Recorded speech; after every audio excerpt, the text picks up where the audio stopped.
a ti mesmo. Era a inscrição da porta do oráculo de Delfos, na antiga Grécia. Este conselho do oráculo grego ganhou um novo sentido com a psicanálise. Freud encontrou pistas importantes para a investigação de quem somos. No Café Filosófico de hoje, o psicanalista Ricardo Goldenberg fala sobre a utopia do autoconhecimento. Ricardo nos mostra como a psicanálise ajuda a responder a pergunta: quem sou eu? Não sou somente eu, não é? Nós somos, na verdade, fragmentos do outro. Somos autores e vítimas dos nossos atos, consciente ou inconscientemente, ou sabendo ou não sabendo. Qual é o caminho para eu me encontrar no outro? Você não acha que existe um pouco de ilusão nessa ideia de que quanto mais você se conhece, mais feliz você fica? Você não diria que numa experiência de análise mesmo, à medida que você se aprofunda no autoconhecimento, você corre o risco de ficar mais triste? O autoconhecimento, basicamente, é a frase "quem sabe de mim sou eu". É algo assim como o ódio do inconsciente, do próprio inconsciente.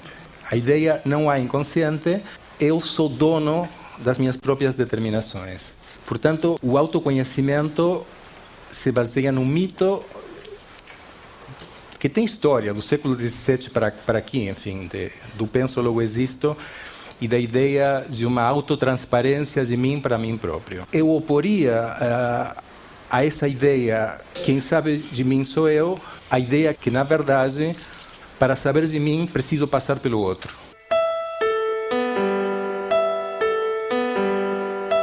A etiqueta da conversa é: eu não te ouço se você não me ouve. É um pacto de bandidos no qual a gente saca mais ou menos o que o outro quer dizer, e tudo que não encaixa a gente joga fora, edita, não escuta. Então é um pacto no qual, um pacto de mafiosos, digo, um pacto de silêncio, no qual tudo que não encaixa na intenção é recortado e jogado fora. É isso que sustenta a nossa conversa cotidiana. A etiqueta da conversa, então, é um dispositivo que eu resumo dessa maneira.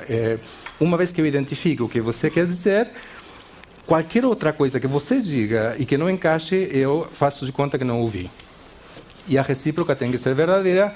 Então, a gente entra na conversa e sai dela sem nenhuma mudança, sem nenhuma modificação. Frente a isso, eu proponho outra coisa, que é a ética da fala. Isso é impossível que aconteça no cotidiano. A ética da fala seria justamente: eu só sei de mim através do outro.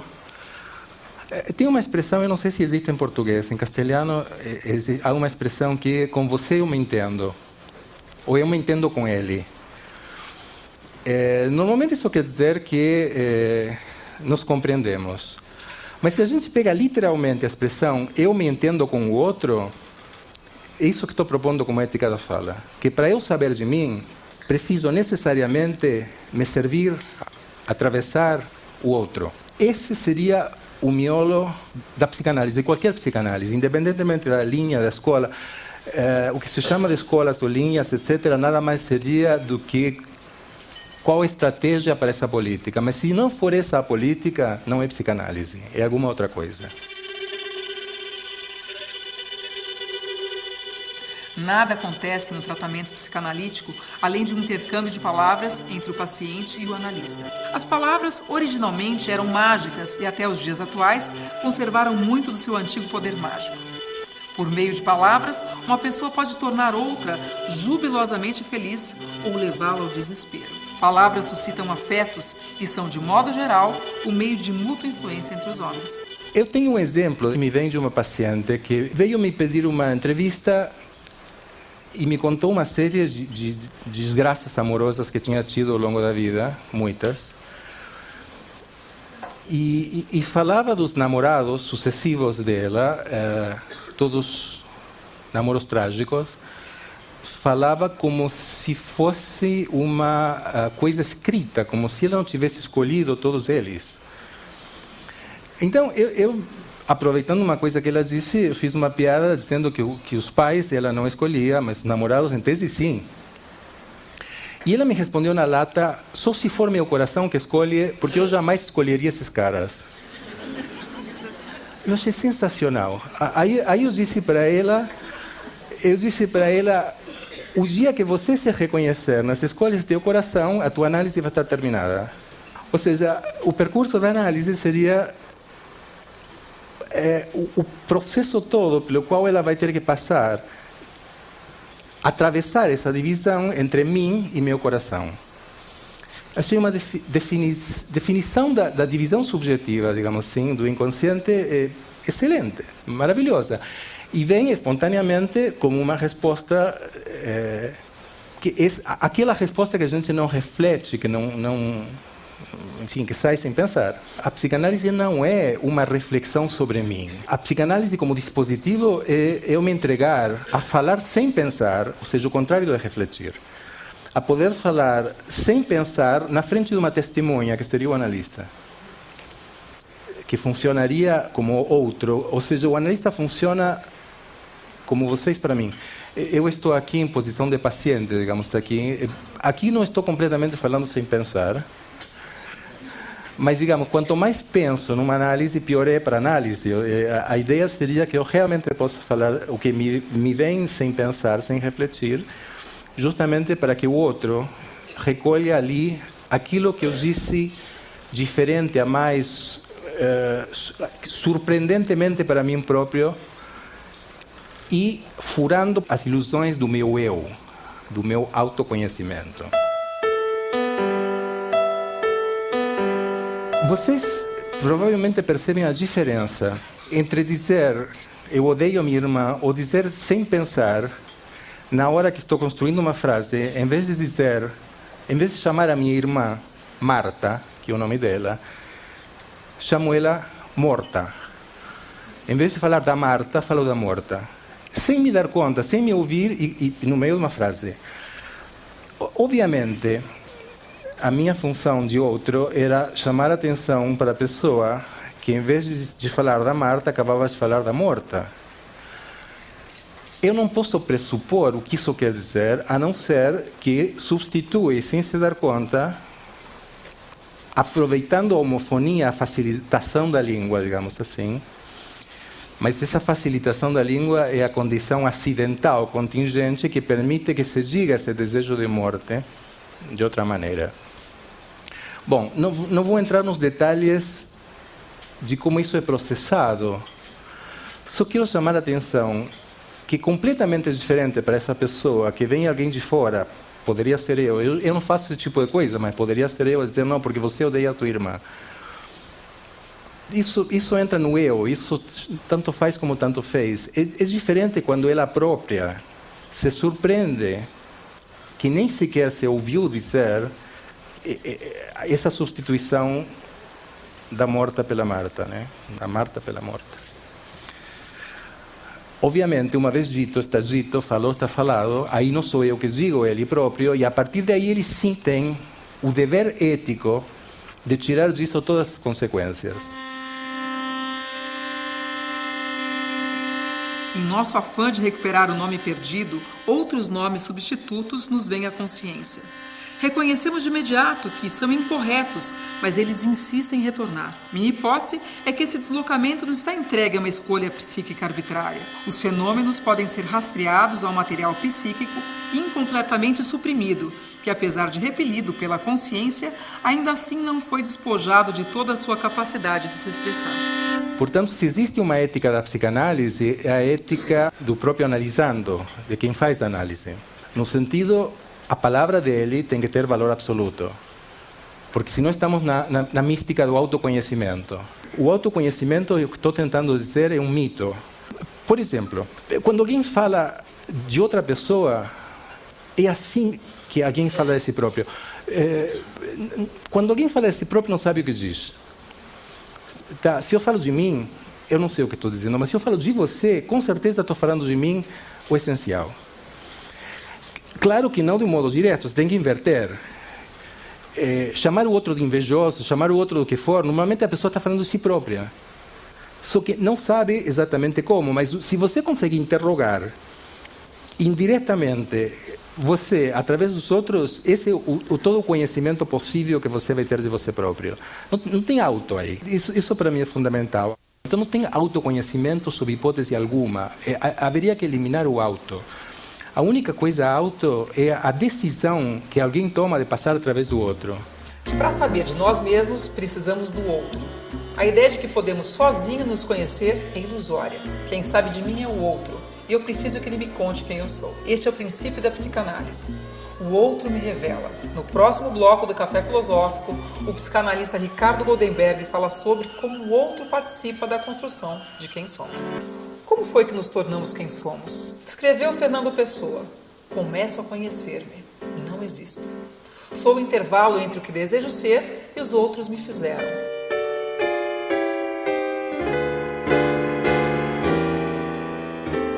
Nós somos feitos daquilo que herdamos dos outros, mas também somos construídos pelas nossas escolhas, conhecidas ou inconscientes.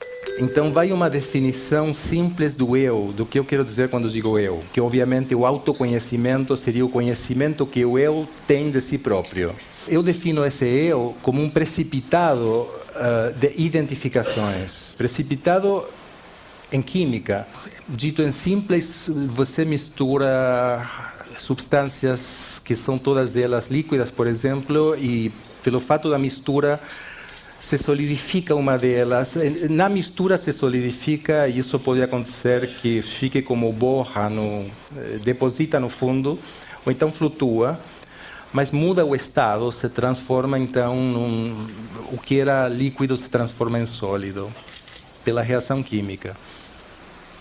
Então eu diria que o eu é um precipitado de identificações, e as identificações são justamente esses textos que a gente pega dos curadores, começando pelos pais, ao longo da nossa vida. E precisa se haver ao longo da vida com esses traços importados do outro.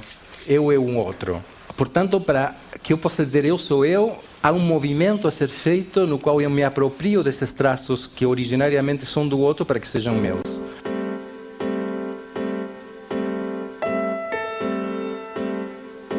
Por acaso, surpreendo-me no espelho. Quem é esse que me olha e é tão mais velho do que eu?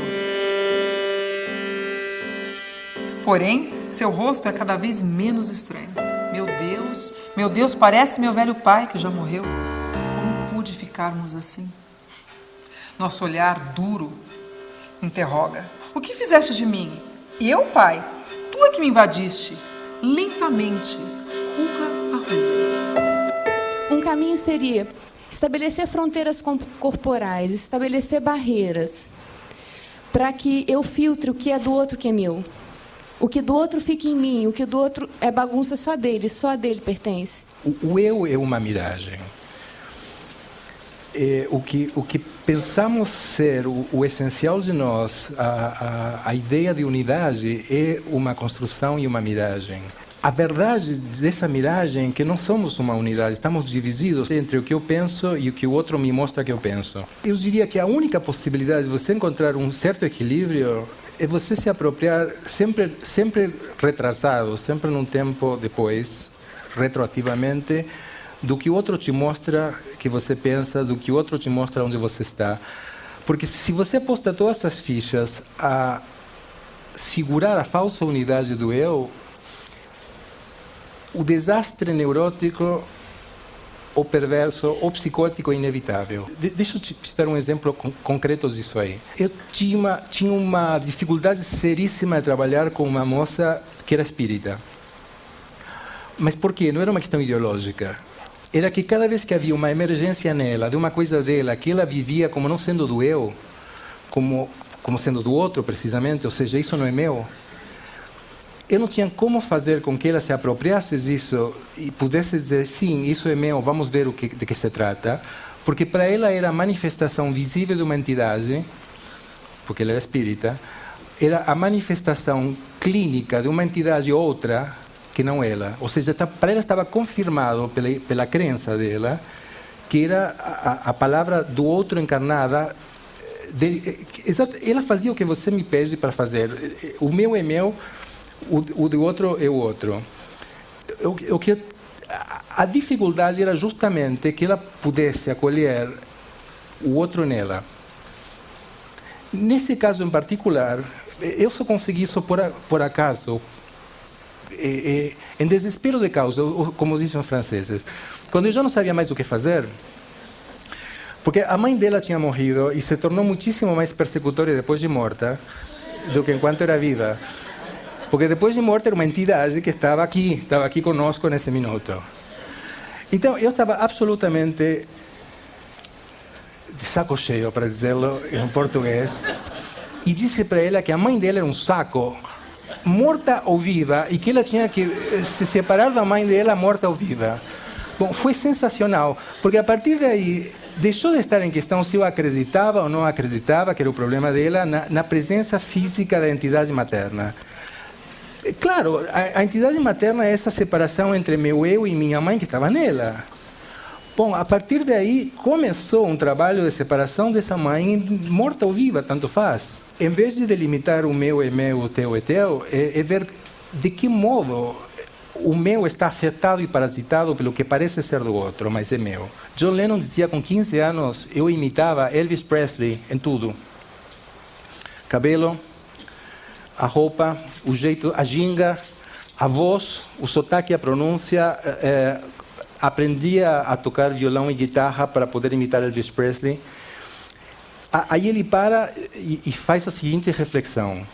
Tanto imitei Elvis Presley que me transformei em John Lennon.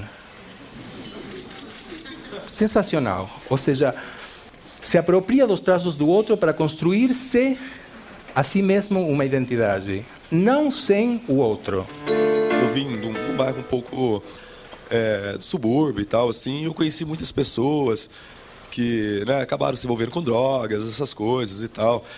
Se você olhar mais profundamente, assim, você vê que na formação daquela pessoa, todas as coisas que ela pegou levaram a ela a ser o que ela é hoje. Se num determinado momento, vamos dizer que caía a ficha para ela, e ela decidir mudar o eu dela, né, no que ela teria que se basear e o quão difícil ia ser para ela isso. O eu é lábil, é frágil, muda o tempo todo. Você acredita que você é sempre o mesmo ao longo do dia? É uma vã ilusão. A única coisa que é permanentemente igual, constante e tenaz e insistente é teu desejo inconsciente. O resto muda o tempo todo. Pega, por exemplo, uma mulher se maquiando na frente do espelho. Em algum momento ela para. Porque senão ficaria na frente do espelho o dia inteiro. Por que para? Para porque nesse momento, ilusoriamente, ela acha que coincide com uma imagem ideal. Então ela pensa, agora está bom. Acabou a maquiagem, sai para a rua. E sai para a rua se sentindo, digamos assim, linda ou bem. Porque nesse momento coincide com uma imagem que está na cabeça dela. Mas vamos supor que passa um grosso e diz uma grosseria para ela. O que acontece? E ela vai despencar dessa imagem e se sentir no resto do dia no fim da linha, como se tivesse sido atropelada por um ônibus. Agora, não mudou nada de objetivo nela, a não ser a intervenção do outro, que não sustenta mais a imagem que o espelho sustentava um minuto atrás. O espelho era um outro para ela, que mantinha, digamos assim, o eu dela mais ou menos estável. Aquele grosso que passou e disse uma grosseria é outro espelho, então o eu dela muda e ela diz estou deprimida. Então, estou deprimida e meu eu é outra coisa nesse momento. Nada menos de duas almas. Cada criatura humana traz duas almas consigo. Uma que olha de dentro para fora, outra que olha de fora para dentro. Agora, é preciso saber que a alma exterior não é sempre a mesma. Conheço uma senhora que muda de alma exterior 5, 6 vezes por ano. Durante a estação lírica, é a ópera. Cessando a estação, a alma exterior substitui-se por outra. Um concerto, um baile do cassino, a Rua do Ouvidor, Petrópolis. O que a gente retira dos todos os nossos curadores ao longo da vida constitui não apenas o eu, senão justamente algo assim como que Freud chamava o desejo inconsciente, que seria o que dá teu estilo, a constância absoluta das coisas que você faz. Se você olha para trás, você vai ver que tem como um denominador nas coisas que você escolhe. O problema é que 90% dessa escolha você não sabe que você fez, nem sabe sequer que é uma escolha. Eu trabalhei já, de fato, com crianças delinquentes em Argentina. O que era bem complicado, porque o juiz manda fazer terapia, aspas, como parte da pena. Ou seja, elas não chegam porque estão angustiadas ou mal, porque querem realmente ter algum diálogo. Faz parte do castigo. Estamos na linha, digamos assim, da polícia, do juiz, etc. Portanto, somos o inimigo. A minha estratégia para trabalhar com eles, depois de minimamente mostrar para eles que não ia impingir mais um significado nas costas dele, como todo mundo faz, era tentar mostrar que ele não é apenas um produto desse meio, sino que tem uma escolha. Que você pode não saber que escolheu, mas escolheu sem saber. E uma vez que escolheu, você tem que arcar com as consequências da sua escolha. Ou seja, o inconsciente não é um pretexto para dizer eu sou inocente. Isso é fundamental. Isso. O inconsciente é, através do outro, através dos efeitos que eu causo no outro, me dar conta quais foram as minhas escolhas e poder estar nelas sim. Ou seja, passar de estar nelas sem saber a passar a estar nelas sabendo. Se você passa de um cara que passivamente te diz ou se coloca como produto desse meio, a um cara que diz, bom, tudo bem, mas eu tinha N escolhas, escolhi essa aqui e não sabia, aí muda de figura, porque aí pode escolher diferente. Se você souber que você tinha escolhido e não sabia, você pode escolher diferente daqui para frente, senão não. Você tem duas posturas possíveis, por exemplo, a postura de um matemático, um geômetra cego, se virava com fios de linha, etc. Você pode ser cego desse jeito, ou pode ser cego como o tio que eu tinha, casado com uma irmã da minha mãe, que simplesmente se recusou a aceitar que ficou cego. Então, era total e absolutamente dependente da mulher dele, que tinha que levá-lo da mão para ir ao banheiro, por exemplo, porque ele não conseguia sozinho. Os dois são cegos, mas você tem duas posturas em relação a isso que denota uma escolha anterior feita. Mas o eu, no fundo, é produto de umas escolhas que não se reconhecem como escolhas. Jean-Paul Sartre, que não era exatamente um fã de Freud, Sartre dizia o seguinte: não interessa tanto o que a vida fez de você, que estamos na pergunta, bom, olha o que a vida fez de mim. Interessa mais o que você faz com o que a vida fez de você.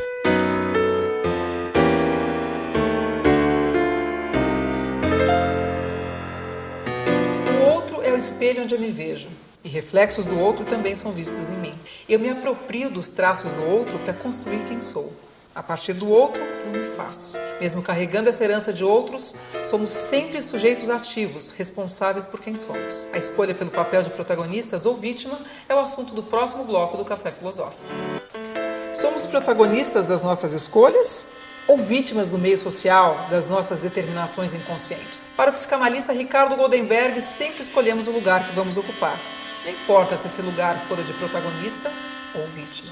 Freud tem um texto de 2 laudas, é mínimo, é maravilhoso, que se chama Responsabilidade Moral pelo Conteúdo dos Meus Sonhos. Esse texto é um texto que passa despercebido, mas ele é um texto fundamental para quem se interessar pela ética, interrogada pela psicanálise. O que ele diz basicamente é que se seus sonhos,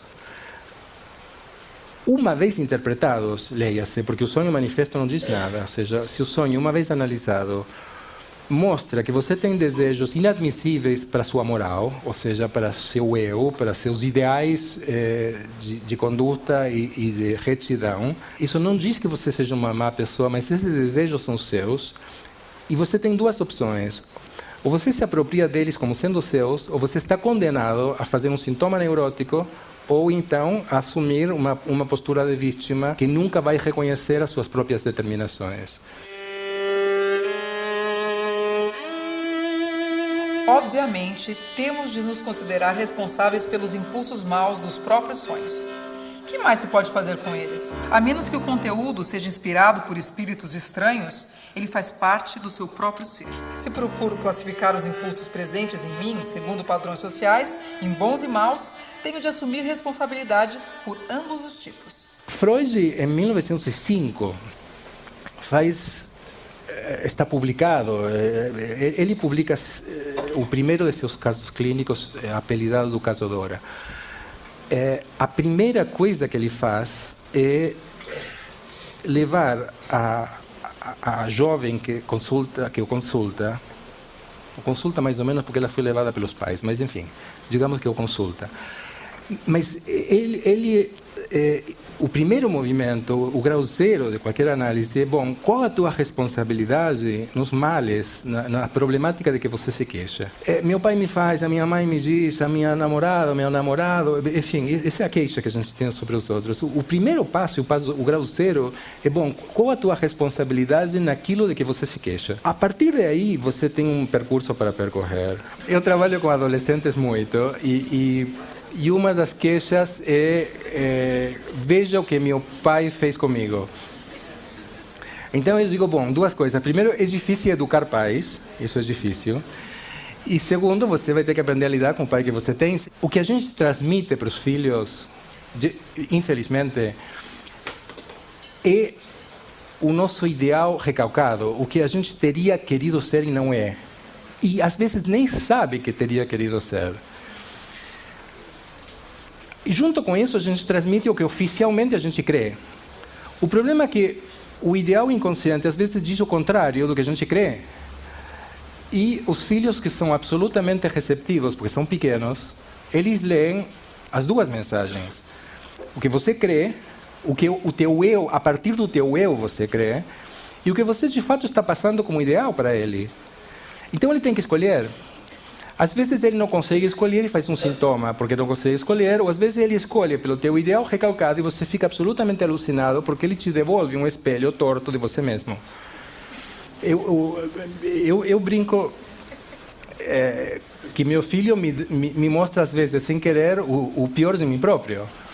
Ou seja, esse tipo de traços meus que eu teria preferido não ver voltam como amplificados, digamos assim, do lado dele. Quando nasce a vítima? E por que nasce a vítima? Vamos dizer, o protagonista, ele se responsabiliza pelos resultados negativos, eventuais resultados negativos das suas ações. E a vítima responsabiliza os outros. Eu te diria tentativamente que desde o início se abre o caminho das duas possibilidades, se colocar como vítima ou como protagonista. Agora, não está escrito em lugar nenhum por que alguém escolhe uma ou alguém escolhe outra. Estamos numa cultura, nos últimos 50 anos, um pouco menos, nos últimos 30 anos, de vitimologia.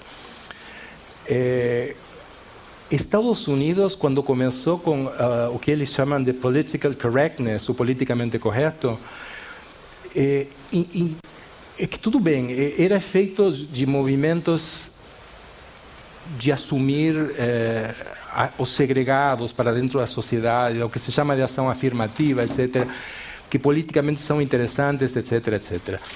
Mas a correção política introduziu no mundo uma cultura da vitimologia, uma espécie de convite às vítimas que eu acho extremamente perigosa e que me parece uma estratégia que alguns usam de um jeito um pouco canalha, que seria o que eu chamo explorar o masoquismo dos mais fortes.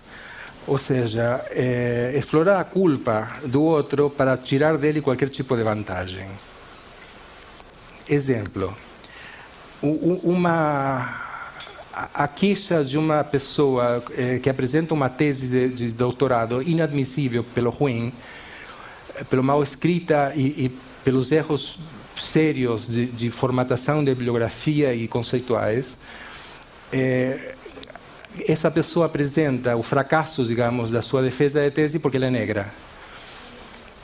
Tá? Então, ela não assume nenhuma responsabilidade na tese que ele apresentou, porque é muito mais lucrativo se colocar como vítima, mas aí é uma ativíssima política e uma escolha esperta para deixar o outro na culpabilidade. Ah, não, então tá, você foi originária de uma família negra e muito pobre, 300 anos, 400 segregação, então, coitadinha, vou te dar 10. Não entro no problema social, não digo que não se justifica, nada disso. Eu digo que se colocar como vítima pode ser uma estratégia, uma política extremamente esperta e que está absolutamente oferecida pelos últimos 30 anos de cultura, e a correção política me parece um dos males dessa vitimologia. Evidentemente que eu não nego nem a sombra da negação de que há outras determinações para todos nós, afora essa que estou tentando comentar, como, por exemplo, a realidade socioeconômica. Eu não nego que uma pessoa que nasce negra e pobre não tenha ali um fator de determinação. O que interrogo em que posição essa pessoa se situa frente às determinações que recebe do meio. Perante uma tragédia como é a morte de um filho, que é real, que é contingente, acontece sem cálculo, ninguém é culpado por isso, adoeceu de meningite e morreu, vamos supor. Imediatamente você pode se culpabilizar e dizer, é tudo culpa minha, se eu tivesse, se eu não tivesse, se tivesse saído de casa, etc. A outra possibilidade é que você entenda que você está obrigado a uma leitura culpabilizada pela versão, pelo romance familiar que você tem, que te faz interpretar como que você tem a responsabilidade de tudo que acontece de ruim na tua vida e que isso está escrito no roteiro da tua infância. O que aí haveria que contestar é a interpretação que a pessoa faz desse fato, mas o fato em si sobrepassa, ultrapassa em todos os sentidos. Agora, o posicionamento dela frente ao real dessa morte é o que pode ser interrogado. A escolha da posição de vítima é uma escolha que tem que ser mostrada como escolha para qualquer um. O lugar da vítima não é um lugar passivo. Se você quiser entendê-lo bem, haveria que ler os textos do Sacher Masoch, o autor, digamos assim, literário de quem a palavra masoquismo sai. Ele mostra como que o verdadeiro senhor da cena é o suposto masoquista, aquele que está se colocando como o cachorro, como castigado, como a pura vítima. Na verdade, ele está manipulando toda a cena. O termo masoquismo foi criado a partir do sobrenome do escritor Leopoldo von Sacher-Masoch.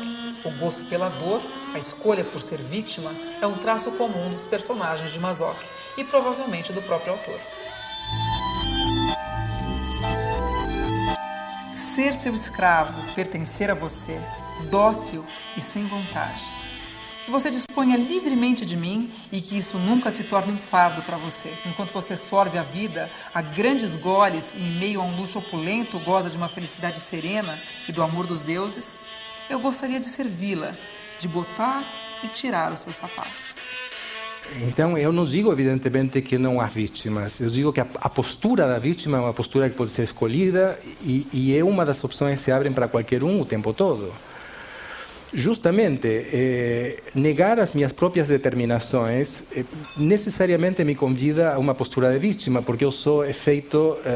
se eu nego que estou determinado de fora e que isso me responsabiliza, obviamente sou uma vítima. Creio que a postura da vítima é uma escolha tão boa quanto a escolha do protagonista e que na nossa cultura é muito mais convidativa a nos colocarmos como vítimas do que como protagonistas. Quem sou eu? Com a psicanálise ganhamos um novo caminho para buscar a resposta dessa pergunta. Seria a psicanálise o nosso oráculo, o novo Delfos que consultamos em busca da verdade sobre nós mesmos? Para o psicanalista Ricardo Goldenberg, a psicanálise não deve ser o oráculo que revela quem somos. Ela deve apostar na nossa capacidade de responder a essa pergunta, de criar sentidos para a nossa vida. Existem duas concepções de psicanálise, uma que eu abomino e outra que é a minha, que eu adotei. A que eu abomino, infelizmente, é a mais popular, a que chegou de uma certa leitura, porque a psicanálise tem mais de 100 anos, ou seja, já tem carta de cidadania na cultura há muito tempo. Uma delas eu chamaria a psicanálise Freud explica, tudo junto.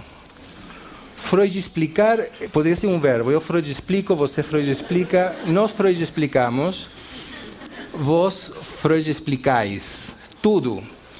Então temos os analistas hermeneutas que podem interpretar a verdade escondida tua de Michael Jackson falecido, do Sarney, do último filme de X, do estuprador do Parque Ibirapuera. Ou seja, haveria como que uma chave de eu vou lhes dizer o verdadeiro sobre qualquer coisa que aconteça. Esse freudexpliquismo, infelizmente, dá também uma clínica, uma prática clínica, na qual os pacientes saem com um ego, com um eu, feito pelo analista, ou seja, confeccionado, feito à medida, pelo critério do seu analista. Eu abomino dessa forma da psicanálise, abomino esse tipo de intervenções dos colegas que pressupõem que eles entendem a psicanálise como freudexpliquismo. E eu proponho outra psicanálise, que é essa aqui, que seria identificar os diversos curadores que ao longo da minha vida constituir, deles eu tirei a minha identidade, para ver como me separo deles quando me fazem sofrer, ou seja, quando não tenho distância suficiente, eu não consegui completar um processo de me apropriar das determinações que me vêm de fora e me fazem sofrer.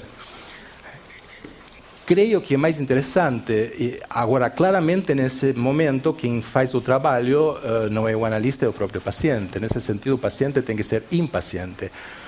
Cabe a mim ser paciente com ele, mas, como me disse uma vez um amigo, deve ser a única forma de comércio que quem trabalha paga, né? Tem outros que dizem que o único comércio em que o cliente nunca tem razão é a psicanálise, né? She asked me if I still love her. What could I say? Why can't I tell her the truth? I'm in love with Amanda. Why can't I tell her it's over? Why do I have such a hard time leaving people? Tell me about your dream. You dream the Cleveland Indians all got jobs at Toys R Us? Yes, so what can it possibly mean? Look, I can't keep wasting my hour here describing lunatic dreams. I have a date with Amanda, and I can't keep running around town on the sly and live like this. Amanda, she can handle it better, but I need help here. What do? I have to extricate myself from Brooke. It'll break her heart. She wants to marry me. The guy will not talk. I've been with him for 3 years now. What comes to mind about the Cleveland Indians? See?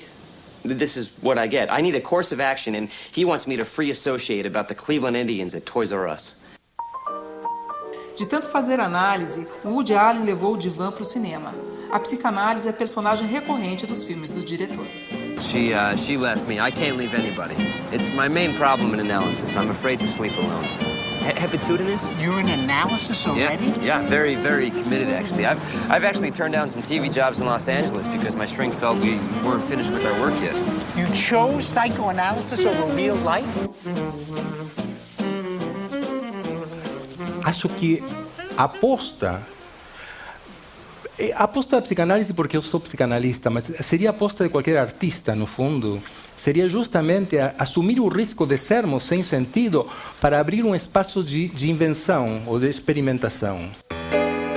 Eu queria saber como que é a formação do eu numa sociedade que o aprofundamento das culturas de massa é cada vez maior. A mim me parece que faltam utopias no sentido que se tornou uma utopia de não acreditar em nada. E a cultura do momento, e tudo muda em 5 minutos, etc. Então, talvez falta um pouco um certo jogo de ideais que não sejam absolutos. Nesse sentido, eu diria que nos faltam mitos individuais, aqueles que se criam em família, digamos assim, pequenas utopias particulares.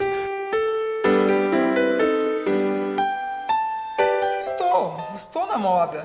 É doce estar na moda, ainda que a moda seja negar minha identidade. Com que inocência demito-me de ser eu, que antes era e me sabia tão diverso de outros, tão mim mesmo, ser pensante, sentinte e solitário, com outros seres diversos e conscientes de sua humana e invencível condição. Hoje sou costurado, sou tecido, sou gravado de forma universal. Já não me convém o título de homem. Meu nome novo é coisa. Eu sou a coisa. Coisa-mente. Utopia não é para ser realizada, é para ter um horizonte e uma orientação, por que não? Eu era absolutamente mais bobo do que hoje, numa época que era a minha época de militância. Quanto mais militante, mais bobo você é. Porque você está tomado por um pensamento único. Então, eu não estou propondo isso, não estou propondo sejamos militantes outra vez. O que estou propondo é que talvez o que você indica é que estamos de fato militantes da antimilitância, por assim dizer, né? da futilidade da cultura de um presente absoluto. Isso pode ser extremamente problemático se a gente não assume que tem aí uma militância. Eu não tenho o menor problema em voltar ao que se chamava de educação mais clássica, esse tipo de coisa, porque para que você tenha espaço para poder querer se separar de alguém, tem que ter alguém de quem se separar. Esse que é o problema. O liberalismo absoluto e total é a morte de qualquer diferenciação. Somos iguais aos professores, então não tem educação nenhuma. Os alunos batem nos professores hoje em dia, que está um problema seríssimo. Os professores têm medo de irem dar aulas porque vão apanhar de seus próprios alunos. O diagnóstico imediato é acabou a autoridade do professor, porque acabou a autoridade parental, porque então agora somos todos iguais. Em relação à igualdade, eu deixo de lembrar que o sucesso do feminismo nos anos 60, as mulheres queriam a igualdade com os homens, e hoje em dia diz não há mais homens, ou seja, são todos iguais. Né? Então, o não há mais homens das mulheres, de certo modo, é o sucesso de uma política sejamos todos iguais. Estou brincando, mas não tenho absolutamente nada contra as reivindicações das mulheres como cidadãs. Mas há uma morte da diferenciação que aparece, porque na cultura da vitimologia, qualquer diferenciação é guerra e, portanto, tem que ser eliminada. Somos democráticos, todos iguais. Então, se você paquera alguém nos Estados Unidos, você é condenado por assédio sexual. Então, acabou a paquera nos Estados Unidos. A pergunta cada vez estamos mais isolados. Evidentemente, tem um fracasso aí. Então, vamos brincar de construir novos ideais que possam ser derrubados, porque senão estamos todos perdidos, somos todos iguais e a satisfação é universal.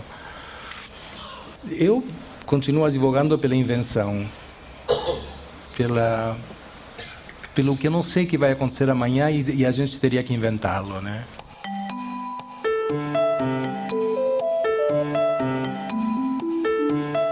O Café Filosófico termina por aqui. Para assistir as palestras na íntegra, acesse o site da CPFL Cultura. Participe também das transmissões ao vivo do Café Filosófico todas as quartas e sextas no cpflcultura.com.br/ao vivo. Acompanhe também a nossa programação através do twitter.com/CPFL Cultura. Até o próximo Café Filosófico.